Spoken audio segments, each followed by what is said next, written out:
What's up guys, welcome back to the channel. In today's video, I'm going to show you how to transfer Bitcoin from Cash App in just a few quick, easy steps. The first thing we're going to do is tap into our Cash App application, and then we'll tap the bottom left-hand corner where the money sign is. Next, you'll tap on Bitcoin.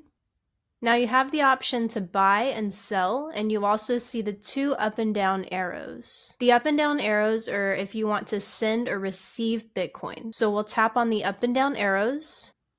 Because we're transferring from Cash App, we want to send Bitcoin, so we'll tap on Send. Here you can tap the amount of Bitcoin you would like to send.